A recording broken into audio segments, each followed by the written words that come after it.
Bismillahirrahmanirrahim. Assalamualaikum warahmatullahi wabarakatuh. Yang terhormat Bapak Kepala Sekolah, Bapak Subagio SPD selaku Kepala SD Negeri 1 Selopuro. Yang kami hormati Bapak Ibu guru dan karyawan SD Negeri 1 Selopuro. Tama-tama akan kita panjatkan puji syukur kehadiran Allah Subhanahu wa Ta'ala, di mana pada siang hari ini kita dapat berkumpul dalam kegiatan diseminasi budaya positif. Ini adalah tugas dari LMS, bahwasanya seorang calon guru penggerak harus mendiseminasikan budaya positif ini pada modul 1.4. Semoga nanti dalam kegiatan hari ini kita sudah diberikan kelancaran. Kemudian selanjutnya langsung saja saya akan memberikan diseminasi terkait dengan membangun budaya positif di sekolah. Budaya positif ini dalam modul ini ada 5: disiplin positif dan nilai kebajikan universal, teori motivasi, kemudian keyakinan kelas, yang keempat kebutuhan dasar manusia dan dunia berkualitas, yang kelima adalah restitusi, nanti 5 posisi kontrol, kemudian yang keenam restitusi dalam segitiga restitusi. Yang pertama adalah disiplin positif dan nilai-nilai kebijakan universal. Ini dalam budaya kita, mana kata disiplin ini menjadi sesuatu yang dilakukan pada orang lain untuk mendapatkan kepatuhan. Ini mana disiplin. Jadi kata disiplin ini sering dihubungkan dengan hukuman, padahal itu sungguh berbeda. Ini karena belajar tentang disiplin positif ini tidak harus dengan memberikan hukuman, dengan memberikan budaya-budaya positif, tidak perlu dengan adanya hukuman. Kemudian Ki Hajar Dewantara ini menyatakan bahwa di mana ada kemerdekaan, disitulah harus ada disiplin yang kuat. Jadi dengan adanya disiplin maka kita akan terbentuk suatu mencapai sebuah tujuan yang kita inginkan. Jadi seperti halnya Ki Hajar Dewantara ingin merdeka, maka kita perlu yang namanya disiplin. Kemudian ini Ki Hajar Dewantara juga menyatakan bahwa konteks pendidikan pada saat ini adalah menciptakan murid yang merdeka. Ini bagaimana dengan disiplin yang kuat? Disiplin yang kuat ini timbul dari disiplin diri, yakni dari dalam dirinya, motivasi internal, bukan eksternal, bukan timbul karena orang lain, karena dari pihak luar. Jadi disiplin positif ini akan timbul dari motivasi internal, dari dalam dirinya. Ini pemikiran Ki Hajar Dewantara ini sejalan dengan pandangan Dian Egosen. Ini dalam bukunya Instituting School Discipline. Ini bahwa kata disiplin dalam bahasa Latin disiplina ini artinya adalah belajar. Untuk menjadi seorang murid atau pengikut, seseorang harus paham betul alasan mengapa mereka mengikuti sesuatu aliran. Jadi dia harus paham, saya mengikuti suatu aliran atau kita belajar harus memahami. Kemudian motivasi yang terbawa adalah motivasi intrinsik, bukan ekstrinsik, timbul dari dalam dirinya. Ini. Nah, kita selaku pendidik, tujuan kita adalah menciptakan anak-anak yang memiliki disiplin diri, sehingga mereka bisa berperilaku dengan mengacu pada nilai-nilai kebajikan universal. Ini. Kemudian nilai-nilai keyakinan, ini kebiasaan-kebiasaan ini harus berpihak pada murid, agar murid nanti berkembang menjadi pribadi yang kritis, pribadi yang baik, penuh hormat, dan pastinya bertanggung jawab. Ini untuk membangun budaya positif di sekolah, ini harus disediakan lingkungan yang positif juga, aman. Anak berada di dalam sekolah ini nyaman, jadi senang. Kalau sudah anak mengalami hal yang aman, nyaman, senang, maka anak akan mempunyai timbul akan dari dalam dirinya. Nah, ini. Kemudian perubahan paradigma, ini disiplin, ini biasanya dikaitkan dengan kontrol guru terhadap murid. Ini Dr. William Glasser jalan dari kontrolnya. Nah, yang pertama adalah ilusi guru mengontrol murid. Ini pada dasarnya kita tidak dapat memaksa murid untuk berbuat sesuatu jikalau murid tersebut memilih untuk tidak melakukannya. Nah, kita tidak boleh memaksa, karena dengan adanya paksaan itu maka murid nantinya akan memberontak. Karena adanya paksaan sehingga timbul motivasi itu timbul dari ekstrinsik, bukan intrinsiknya. Ini. Kemudian yang kedua adalah ilusi bahwa semua penguatan positif efektif dan bermanfaat. Ini penguatan positif atau bujukan yang bentuk-bentuk kontrol. Segala usaha untuk mempengaruhi murid agar mengulangi sesuatu perilaku tertentu adalah suatu usaha untuk mengontrol murid tersebut. Dalam jangka waktu tertentu, kemungkinan murid tersebut akan menyadarinya dan mencoba untuk menolak bujukan.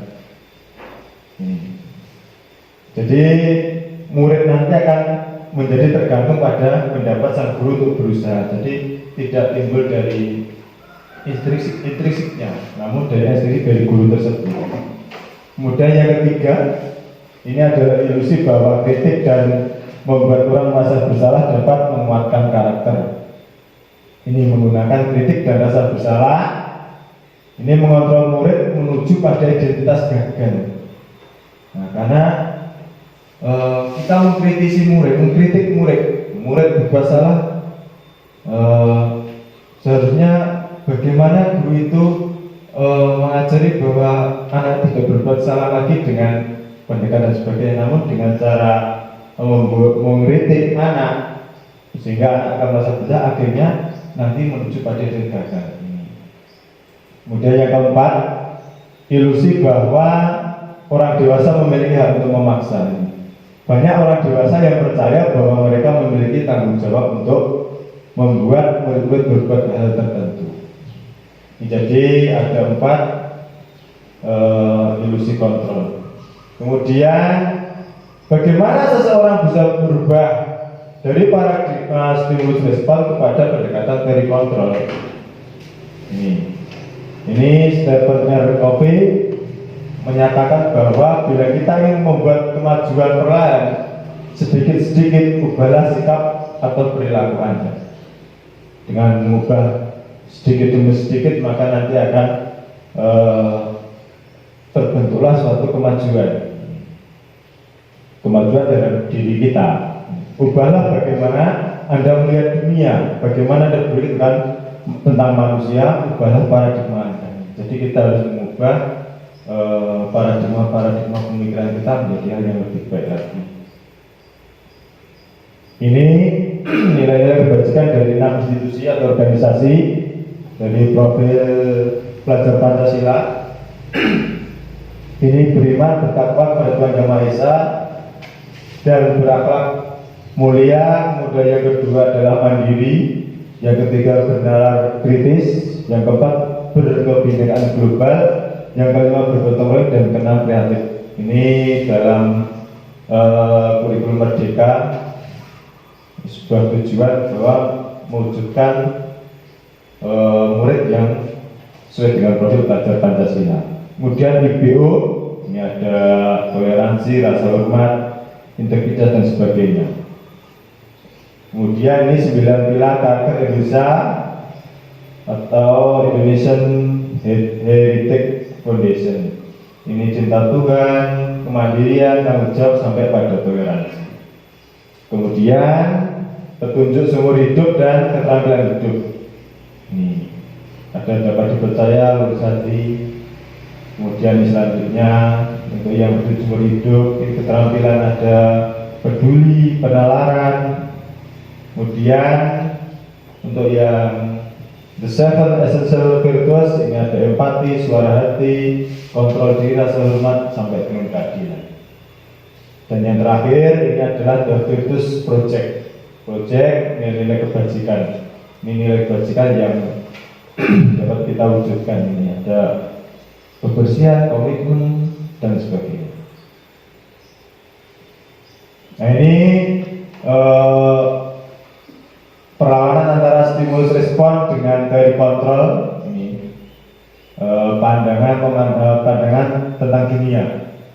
Ada realitas, stimulus respon ini adalah realitas, kebutuhan kita sama, namun teori kontrol itu adalah setiap manusia, setiap murid itu kebutuhannya berbeda. Ini.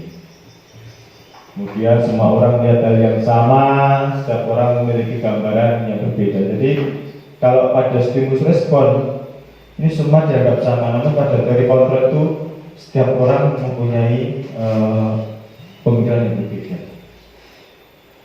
Kemudian ini 3 motivasi perilaku manusia, ini Jane Gossler dalam bukunya menyatakan ada 3 motivasi. Yang pertama adalah untuk menghindari ketidaknyamanan atau hukuman. Ini adalah tingkat terendah dari motivasi perilaku manusia. Kemudian yang kedua ini untuk mendapatkan imbalan atau penghargaan dari orang lain. Ini satu tingkat di atas motivasi yang pertama, yakni untuk menghindari ketidaknyamanan tadi. Yang ketiga adalah untuk menjadi orang yang mereka inginkan dan menghargai diri sendiri dengan nilai yang mereka percaya. Ini orang dengan motivasi ini akan bertanya, menjadi orang seperti apa apabila saya melakukan yang seperti halnya yang nomor 3 ini, menghargai diri sendiri. Lanjut pada hukuman, konsekuensi dan restitusi. Hukuman ini bersifat tidak terencana atau tiba-tiba. Jadi anak atau murid tidak tahu apa yang akan terjadi dan tidak dilibatkan. Ini hukuman ini bersifat satu arah. Jadi guru yang memberikan hukuman. Tidak adanya suatu kesepakatan antara guru dan murid. Dan konsekuensi ini disiplin dalam bentuk konsekuensi ini terencana, sudah disepakati antara murid dan guru. Konsekuensinya apa kalau kamu melakukan hal yang seperti ini, misalkan membuang sampah sembarangan? Konsekuensinya apa kalau kamu berangkat terlambat ke sekolah dan sebagainya? Ini ada kesepakatan antara guru dan murid. Dan yang ketiga adalah restitusi.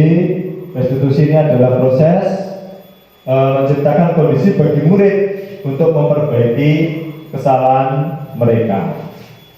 Ini di restitusi. Ini proses kolaboratif dan mengajarkan murid untuk mencari solusi akan permasalahan yang sedang dialami oleh murid tersebut. Bagaimana solusinya dengan restitusi itu? Nah, jadi ini perbandingan antara hukuman, konsekuensi, dan restitusi. Kalau hukuman itu identitasnya nanti gagal, jadi sesuatu yang menyakitkan. Kalau konsekuensi itu sesuatu yang harus terjadi. Kalau restitusi itu adalah merupakan sebuah pilihan. Nah, jadi membentuk anak untuk menyelesaikan permasalahan sendiri dan nantinya tidak akan terulang. Ini adalah sebuah bentuk restitusi. Lanjut, ini pada keyakinan kelas. Keyakinan kelas ini adalah setiap tindakan atau perilaku yang kita lakukan di dalam kelas ini dapat menentukan terciptanya sebuah lingkungan positif.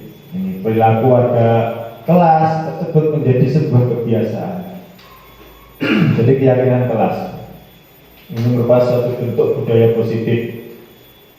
Saya pernah jadi membuat keyakinan kelas sebelum saya melakukan pembelajaran. Saya membuat keyakinan kelas antara kesepakatan antara murid dengan saya. Bagaimana kita pada saat kita melakukan pembelajaran, anak-anak sekiranya kita buat keyakinan kelas. Keyakinan kelas kita apa? Kita yakini bahwa nanti dalam pembelajaran berlangsung selama 1 hari ini, misalkan kita membuat satu keyakinan kelas. Yang kita yakini apa? Anak-anak saya berikan kertas, kemudian ditulis tidak boleh menjaga kebersihan. Pada saat guru sedang mengajar, anak-anak tidak boleh berbicara sendiri atau memperhatikan sebagainya. Kemudian mengerjakan tugas yang diberikan guru. Ini bentuk kesepakatan. Kita sepakat, kita meyakini itu, ya sepakat. Artinya kita buat yang namanya keyakinan kelas ini. Jadi keyakinan kelas ini adalah penyatuan pemikiran untuk mendapatkan nilai-nilai kebajikan serta visi sekolah. Nah nanti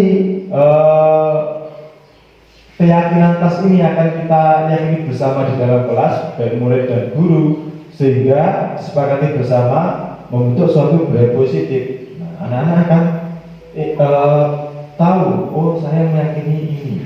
Kita sudah bentuk keyakinan kelas, maka anak tidak akan melanggarnya. Anak-anak akan meyakini bahwa keyakinan kelas itu oh ya, kalau saya berbuat seperti ini nanti saya tidak meyakini adanya kesepakatan di kelas 4 seperti itu. Nah, menurut dosen, suatu keyakinan ini akan lebih memotivasi seorang dari dalam. Dia akan memunculkan motivasi dari dalam dirinya. Ini timbul motivasi intrinsik. Ini keyakinan kelas. Nah, keyakinan kelas ini bersifat lebih abstrak. Keyakinan kelas berupa pernyataan universal. Ya, pernyataan keyakinan kelas sengaja dibuat dalam bentuk positif. Ini dalam menjalankan peraturan atau keyakinan kelas, bila mana ada suatu pelanggaran tentunya suatu harus terjadi. Untuk itu kita perlu meninjau ulang.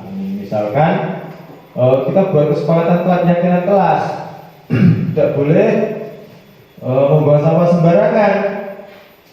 Tetapi anak itu membuang sampah sembarangan, maka kita tinjau kembali.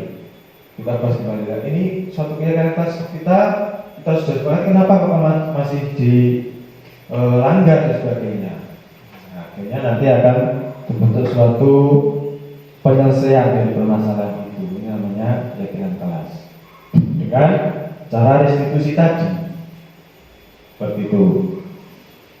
Ini prosedur pembentukan keyakinan kelas. Jadi yang pertama adalah mencatat dari masukan-masukan. Kalau di dalam kelas itu bukan dengan siswa, masukan dari murid. Kalau sekolah juga warga di sekolah. Kemudian disusun keyakinan kelas sesuai prosedurnya. Ini mengganti kalimat-kalimat negatif menjadi kalimat positif. Jangan berlari. Nah, kita ganti kalimat positifnya, berjalanlah di kelas dan sebagainya. Kemudian tinjau kembali data setelah pendapat dari murid. Kemudian tinjau ulang keyakinan sekolah atau keyakinan kelas secara bersama-sama. Jadi selalu kita tinjau, kita ingatkan keyakinan kelas yang sudah dibuat. Setelah keyakinan kelas selesai dibuat, maka kita tempelkan di dinding, kemudian kita tempelkan di sekolah. Kalau keyakinan kelas di kelas 4 kita tempelkan di dinding agar anak-anak selalu membaca keyakinan kelas yang sudah disepakati. Itu. Ini contoh keyakinan kelas. Jadi misalkan setiap anggota kelas perlu belajar, setiap anggota kelas perlu senang, setiap anggota kelas perlu melakukan tugas dan sebagainya. Ini dan kelas 5 selalu bersikap positif, berdoa sebelum memulai pelajaran dan sebagainya. Ini suatu keyakinan kelas yang diyakini antara guru dan murid. Nah, ini adalah bentuk keyakinan kelas yang sudah saya buat di kelas 4, karya anak-anak yang kita yakini bersama-sama. Jadi setiap masa pembelajaran, anak-anak selalu meyakini keyakinan kelas yang mereka yakini bersama, mereka sepakati bersama. Ini ada tepat waktu, menjaga kebersihan dan sebagainya. Seperti ini adalah contoh keyakinan kelas.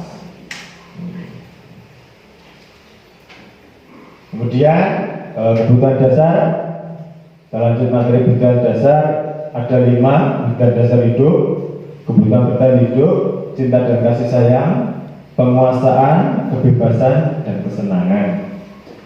Ini Glasser menyatakan bahwa kapasitas untuk berubah ada di dalam diri kita. Jika kita dapat mengidentifikasi kebutuhan apa yang mendorong perilaku kita, maka perubahan perilaku positif dapat dimulai dengan mencari solusi untuk memenuhi kebutuhan tertentu dengan cara yang positif. Nah, jadi hubungannya dengan budaya-budaya positif yang perlu kita tingkatkan lagi agar 5 kebutuhan dasar manusia ini akan terwujud, akan dapat kita dapatkan. Kemudian 5 posisi kontrol. Ini ada penghukum, ada pembuat orang merasa bersalah, ada teman, kemudian ada posisi kontrol memantau, dan yang kelima adalah posisi kontrol manajer. Yang pertama adalah penghukum. Penghukum ini jadi bisa menggunakan hukuman fisik maupun verbal. Ini penghukum. Guru yang menerapkan posisi penghukum akan berkata bahwa seperti ini, patuhi aturan saya, atau awas, sebuah ancaman. Kamu selalu saja salah. Jadi selalu anak yang dipojokkan, anak yang merasa disalahkan. Ini posisi kontrol seorang penghukum. Penghukum pastinya nadanya tinggi. Ini seperti hanya kalau hakim sedang memberikan pengadilan, itu selalu dengan nada tinggi agar menjawab dengan jujur sebagainya, atau polisi sedang menginterogasi pencuri dan sebagainya, perlu nada tinggi. Dibarkan seperti itu penghukum. Tanyakan kepada diri Anda bagaimana perasaan murid bila guru berbicara seperti itu. Bila guru berbicara seperti hanya dengan nada tinggi, kemudian membentak-bentak, maka apa yang akan terjadi pada anak? Nah, jadi anak itu pastinya juga takut. Yang kedua adalah membuat merasa bersalah. Posisi ini biasanya guru akan bersuara lebih lembut daripada posisi yang penghukum. Seperti halnya, ibu sangat kecewa sekali dengan kamu. Kenapa kamu melakukan hal seperti itu, dan sebagainya. Berapa kali Bapak harus memberitahu kamu ya? Nah, jadi dengan nada yang memelas, halus, bahasa tubuh, merapat pada maka anak akan merasa bersalah. Oh iya, kalau saya berbuat seperti ini membuat malu guru saya membuat kecewa bapak guru dan sebagainya. Ini bagaimana perasaan murid? Hasilnya murid akan merasa bersalah. Bersalah telah mengecewakan ibu dan bapak gurunya, terlambat sekolah padahal sudah membuat keyakinan kelas bahwa hadir tepat waktu, namun karena suatu hal terlambat datang sekolah. Guru kemudian posisi kontrol seorang pembuat merasa bersalah, maka akan berbicara seperti itu. Ibu sangat kecewa sekali dengan kamu, padahal sudah kita buat keyakinan kelas, tapi kenapa kamu masih saja terlambat hadir ke sekolah? Dengan seperti itu maka anak akan merasa bersalah. Ini kalau posisi kontrol membuat merasa bersalah. Yang ketiga, ini posisi teman. Jadi posisi teman, guru pada posisi ini tidak akan menyakiti murid. Jadi tidak akan menyakiti murid, mengontrol murid melalui persuasi dengan kalimat-kalimat yang positif. Ini, ayo bantulah demi bapak ya. Ayo ingat, ingat tidak bantuan bapak selama ini dan sebagainya. Jadi hal yang semacam itu dengan pendekatan. Jadi guru itu memposisikan bahwa guru sebagai teman si murid. Hal negatifnya dari posisi teman, apabila suatu saat guru tersebut tidak membantu, maka murid itu akan kecewa. Dia merasa bahwa sekarang Pak Guru atau Bu Guru tidak membantuku, nah, seperti itu. Jadi ketergantungan terhadap guru. Ini hasilnya, murid akan merasa senang, akrab dengan guru. Namun dampak negatifnya seperti itu. Kalau ada masalah, lalu pada guru, kemudian kalau guru kebetulan guru tidak bisa, maka anak akan kecewa. Kemudian pemantau, ada posisi kontrol yang keempat. Pemantau berarti mengawasi, jadi mengawasi terhadap perilaku murid. Ini seorang pemantau akan memberikan masukan pertanyaan, peraturannya apa, keyakinan kelasnya apa yang telah kamu lakukan dan sebagainya. Ini seorang pemantau sangat mengandalkan perhitungan, catatan, data jadi data terkait dengan perilaku siswa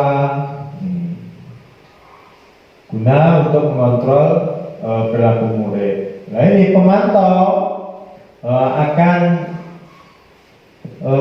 hasilnya ini murid akan memahami konsekuensi yang dijalankan oleh antara guru dan murid terkait dengan peraturan. Maka guru tidak menunjuk suatu emosi yang berlebihan. Ini, jadi guru tetap memantau selaku pemantau terkait dengan perilaku murid. Ini. Kemudian yang terakhir adalah posisi seorang manajer. Posisi manajer ini adalah posisi di mana guru berbuat sesuatu bersama dengan muridnya. Ini berperilaku jadi selaku manajer, kalau ada permasalahan maka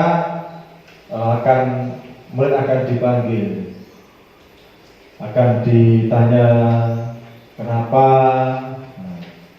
kamu seperti itu, apa yang kita yakini, kembali kepada keyakinan kelas yang sudah disepakati. Kenapa kamu hadir tidak tepat waktu, terlambat sekolah? Bahkan kita sudah meyakini bahwa kita harus hadir tepat waktu dan sebagainya. Terus bagaimana rencanamu nanti agar kamu tidak terlambat lagi ke sekolah? Nah ini, jadi seorang manajer itu bukan untuk mengatur, namun membimbing murid agar berusaha untuk menyelesaikan permasalahannya sendiri. Ini. Kemudian pada posisi manajer, perasaan murid bagaimana? Perasaan murid akan dia berusaha akan tidak mengulangi kesalahannya lagi. Jadi fokus pada permasalahan yang murid lakukan, sehingga permasalahan itu akan didapatkan solusinya dan anak tidak akan mengulangi kesalahannya lagi.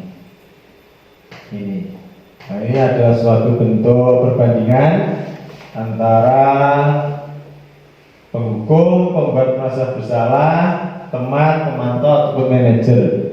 Ini, jadi identitas gagal ini pada penghukum dan pembuat orang merasa bersalah. Namun kalau identitas berhasil, ini adalah selaku posisi kontrol pada teman, pemantau ataupun manajer. Jadi hasilnya itu kalau penghukum ini anak akan menjadi memberontak akan gurunya, berdendam.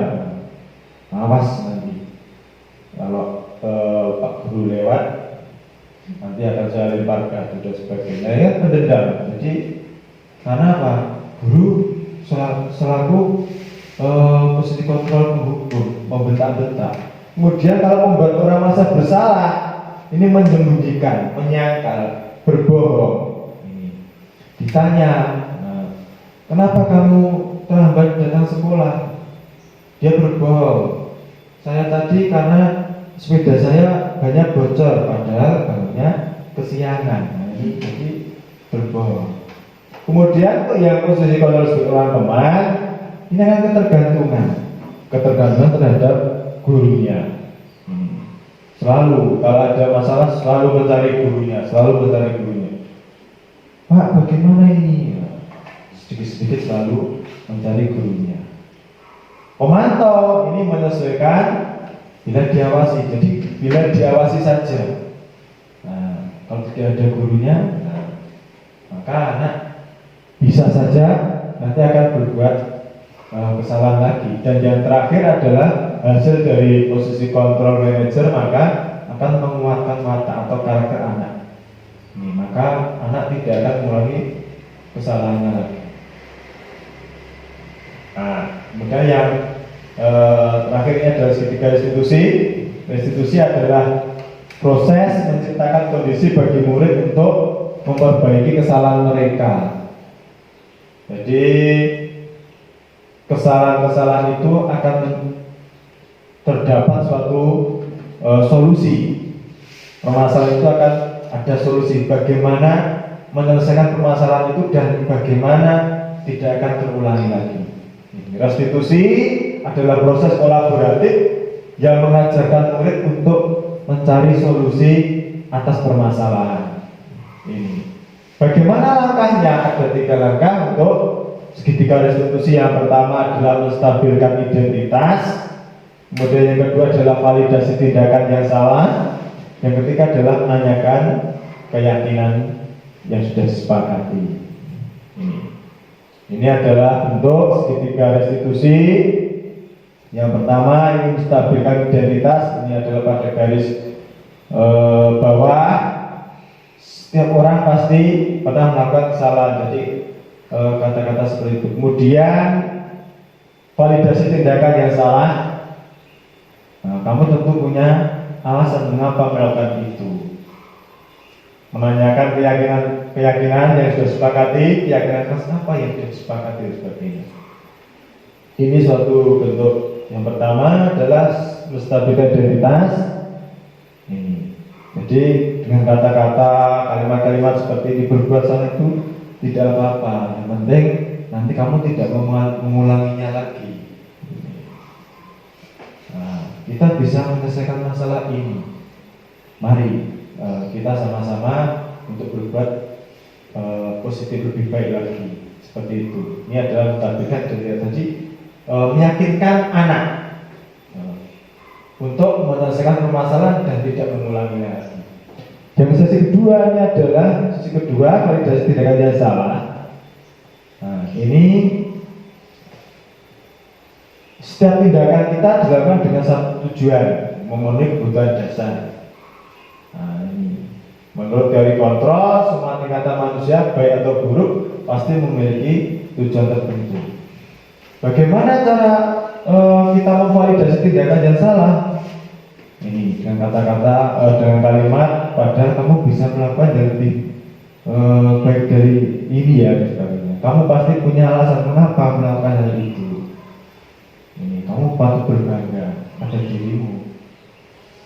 Jadi seperti itu validasi tindakan yang sudah diperbuat oleh murid. Dan yang sisi 3 ini menanyakan keyakinan. Nah, ini apa yang kita percaya sebagai bagian dari kelas, dari kesepakatan kita. Apa bayangan kita tentang kelas yang ideal? Bagaimana?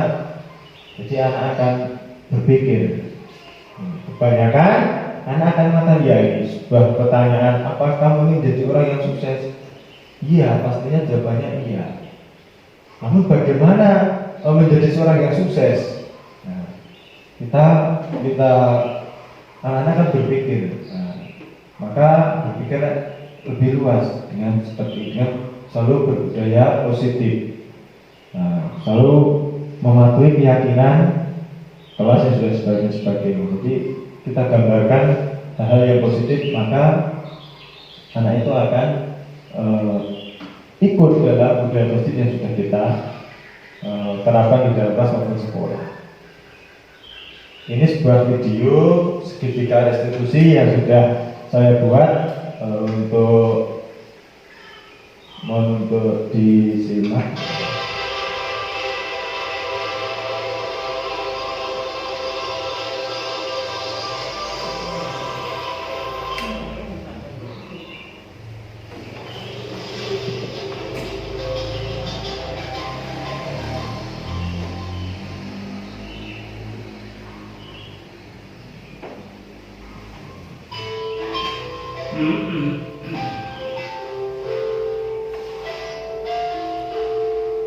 Jadi ada dua kasus. Pada saat kegiatan pembelajaran, dua orang anak tidak memperhatikan gurunya.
Yang kasus dua, ini ada seorang anak yang membuang sampah sembarangan karena keyakinan kelas menjaga kebersihan.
terkait dengan restitusi yang sudah saya laksanakan. Jadi ada dua permasalahan. Yang pertama, ada 2 orang siswa yang sedang diajar oleh guru agama Islam, namun dia bercanda. Nah, kemudian ada gurunya memanggil, kenapa melakukan kegiatan bercanda pada saat bu guru sedang mengajar. Ditanya, ternyata ada jawabannya. Dia bosan dan sebagainya. Nah, ini akhirnya kita dorong anak. Kenapa? Bukankah kita sudah membuat suatu keyakinan kelas? Nah, akhirnya anak akan meminta maaf. Nah, dia sadar atas keyakinan kita sudah anak tersebut sudah menyalahi keyakinan kelas yang sudah disepakati. Kemudian yang kedua, ini ada seorang yang buang sampah sembarangan karena keyakinan kelas itu menjaga kebersihan. Maka dengan segitiga restitusi, maka akan menguatkan karakter anak. Kita kembalikan keyakinan kelas yang sudah disepakati. Mungkin itu penyampaian dari saya. Kurang lebihnya saya mohon maaf. Apabila ada satu hal yang perlu ditanyakan, monggo dari Bapak atau Ibu guru. Oke, Bu. Ya, terima kasih kepada Pak Anda. Setelah menyimak materi yang Bapak sampaikan tadi, saya timbul pertanyaan, mengapa di situ keyakinan kelas dan bukan peraturan kelas? Terima kasih. Ya, terima kasih. Atasnya sudah disampaikan. Jadi kenapa keyakinan kelas bukan peraturan kelas? Karena keyakinan kelas ini adalah suatu tindakan perilaku yang kita sepakati bersama. Jadi kalau peraturan itu secara sepihak, peraturan yang kita buat, hanya guru yang membuat, anak mematuhi aturan. Namun kalau keyakinan kelas itu kita sepakati antara guru dengan murid. Ini. Jadi misalkan suatu keyakinan kelas menjaga kebersihan dengan peraturan kelas menjaga kebersihan, itu nanti hasilnya akan berbeda. Kalau peraturan kelas, anak nanti akan mendapatkan sanksi, hukuman dan sebagainya. Namun kalau keyakinan kelas sudah kita sepakati antara guru dan murid, maka anak itu akan, oh iya, ini sudah menjadi suatu kesepakatan antara saya dengan guru. Sehingga kalau saya berbuat menyalahi keyakinan kelas yang sudah saya sepakati, maka anak itu akan, saya sudah melanggar kesepakatan.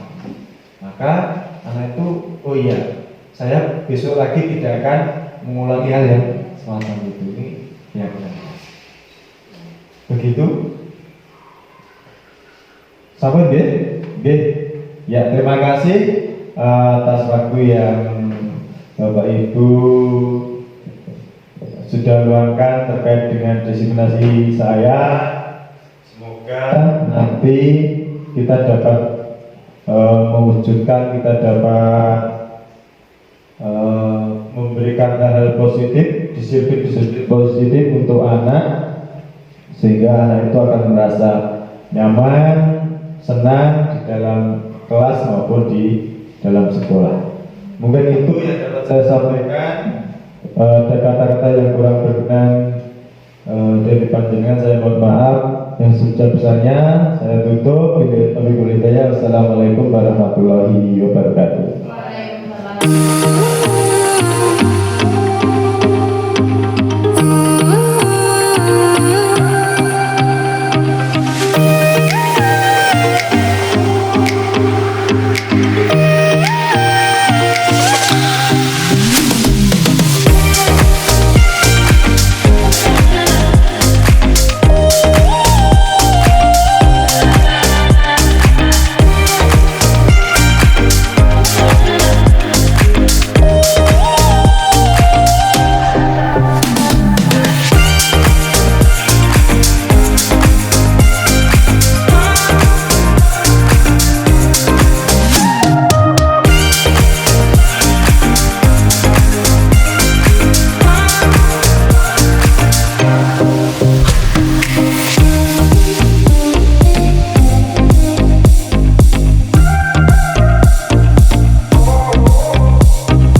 PJRT, rekan sejawat dari Bapak Handang dari SDN 1 Selopro.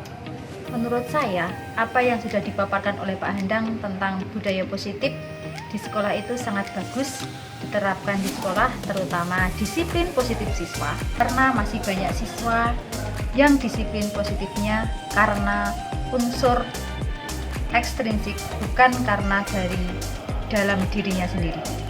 Untuk itu, kita sebagai guru juga sangat baik untuk dilakukan, karena kita semakin tahu memposisikan diri kita sebagai apa, sebagai pemberi hukuman, sebagai teman, pemantau, atau kita sebagai manajer. Selain itu, bagaimana kita menerapkan budaya positif yang timbul dari unsur intrinsik diri kita atau kepada siswa kita. Dan semoga dengan adanya diseminasi ini kita dapat membentuk budaya positif dan menerapkannya di lingkungan SDN 1 Selopro ini. Demikian yang dapat saya sampaikan. Sukses terus untuk Pak Handang dalam pendidikan calon guru penggerak. Terima kasih. Wassalamualaikum